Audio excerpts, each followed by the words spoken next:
The Deshaun Watson saga continues, and you wrote about it. People can read it and find it if they follow you on X at Conor Orr. But the defaults on the guaranteed money is kind of what you ask, and I guess that's what a lot of people are asking about right now because the Deshaun Watson experiment is now well into its time in Cleveland, and it's not going well.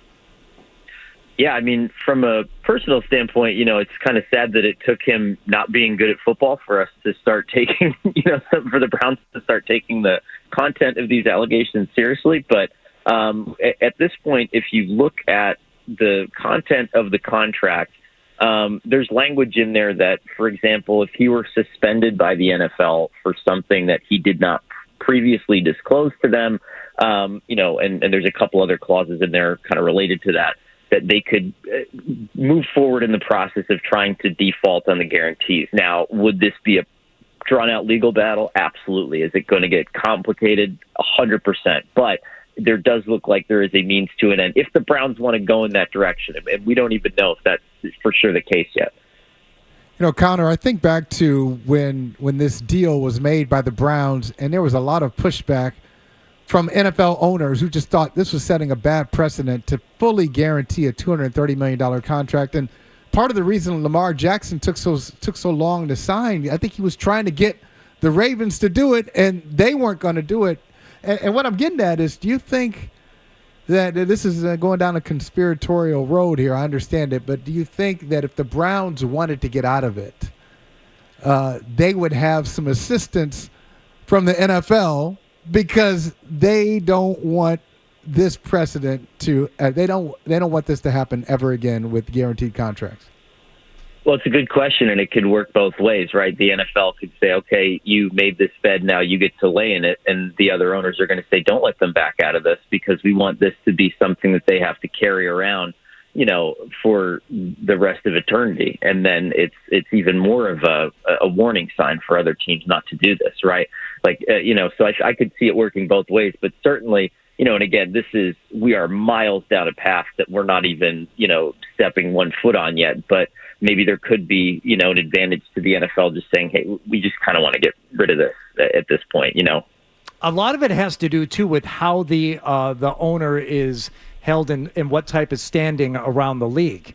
And we've seen it sometimes, as Michael, you just said, with teams that don't want other teams to, have a competitive advantage or be given something that is going to help them. I think we've seen it back and forth between, Jerry Jones or maybe the Crafts, and they're always, they're looking out for what precedent will be set, but also how it's going to affect them competitively, and also how it's going to make those owners' meetings and how comfortable or uncomfortable it's going to be. So when you're talking about Jimmy Haslam and you're talking about his relationship with the other owners, how would that factor in, do you think, Conor? Yeah, I mean, you guys in New England know this as well as anything, right? This is a political arena as just as much as it is a competitive sports arena, probably even more so a political arena, right? And so, if we were to start walking down this path, and again, I mean, we just found out yesterday that Lisa Friel is going to be running this investigation. We don't know what the NFL is going to find, how they're going to view it. We do know that they're investigating it under the personal conduct policy. If we start to get down that path, you're absolutely right. I mean, some of these relationships, the standing, who's friends with who this week, I mean, all that stuff comes into play. There's no doubt. Conor, what happened to on the field? I mean, off the field, we could have lots of conversations about Deshaun Watson, but on the field, what happened to this guy? We were talking about it before you came on.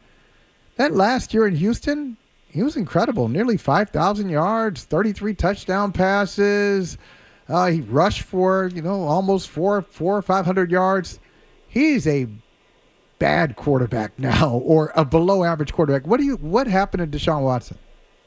I think that there's probably a bunch of different possibilities. One thing that I was thinking about, and I've talked to people about, is we have to remember that he basically took 2 years off, and in those 2 years, the NFL changed dramatically in terms of, it was a Seattle cover 3 defense kind of league. And then when he came back, it was a Vic Fangio league. And it was just for fun. I looked back at the one or two games that he had played against Fangio before he had left, and they were terrible. I mean, he was like a 50% completion rate.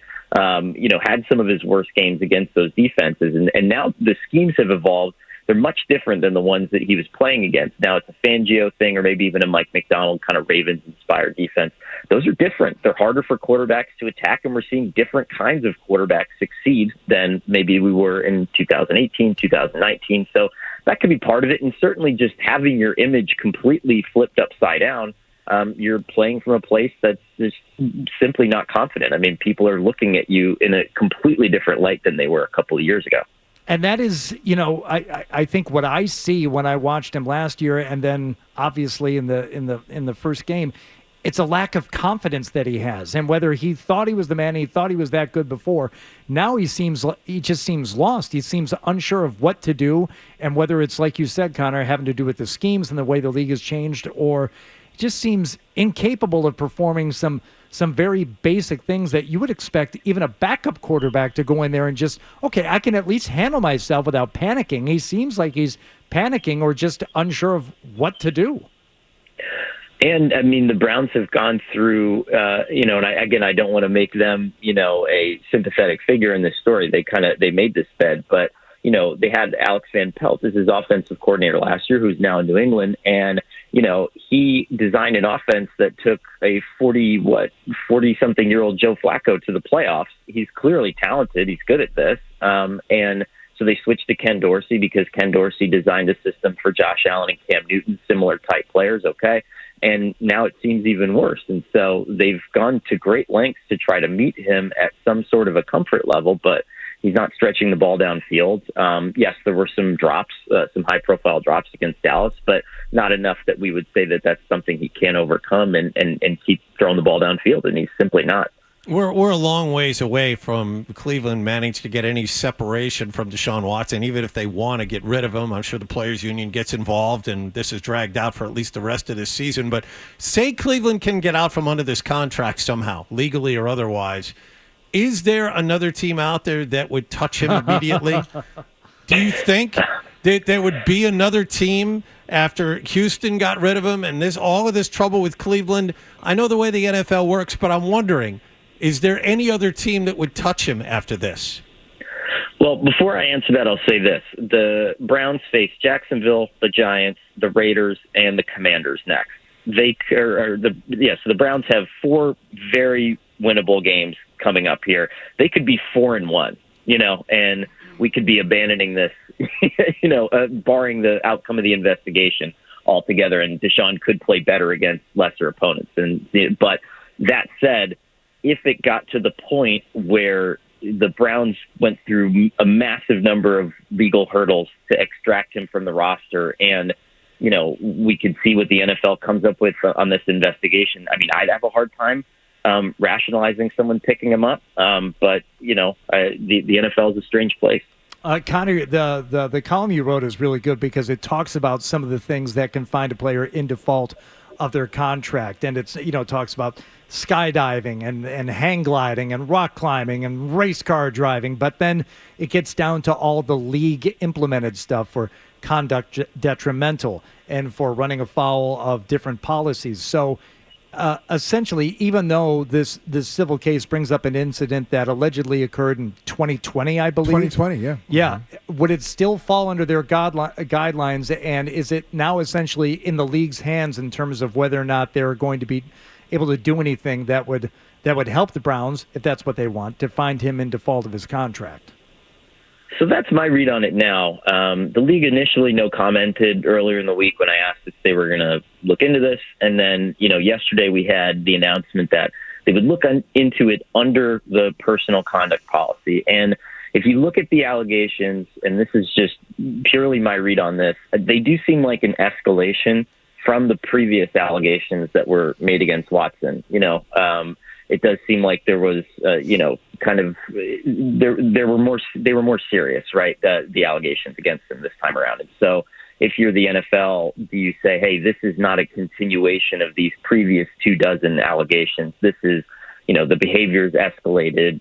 This woman was clearly in distress, alleges she was in distress. So how do we investigate that? How do we view that? And so they're looking at it under the personal conduct policy, and the personal conduct policy suspension is something that can trigger the default so long as Watson never informed him of this. So that's kind of that little, that's that little byway that we're looking at right now. And I know we're getting ahead of ourselves a bit, Conor, but this is one of these situations where the league has an opportunity to kind of right the wrongs of the past. So, for example, before the season even started, the league is telling players, we're watching you. We're watching you for dirty play, and you'll be ejected from games because you're an offender, you're on our radar. So they handle on-the-field issues very well, but historically they really have struggled with issues of domestic violence, where critics say, well, what are you thinking? How do you compare that to this?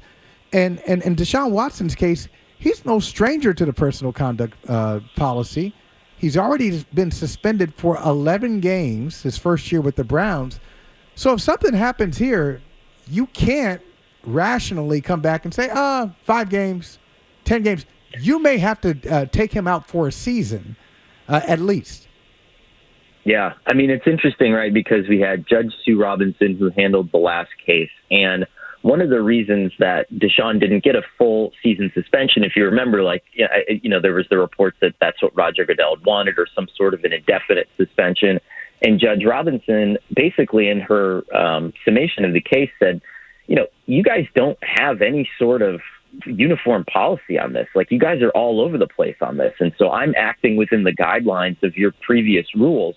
And I'm trying to come up with something that's fair and that makes sense from a judicial standpoint, and I can't really do it. And so basically her summation of the case was also kind of a hat tip to the NFL to say, hey, you guys need to get your you-know-what together when it comes to this stuff too. And so it is interesting if the ball lands back in Goodell's court, if the ball lands back into the NFL's court on this, how they're going to reply, because certainly, everyone's eyes and ears are up on this now.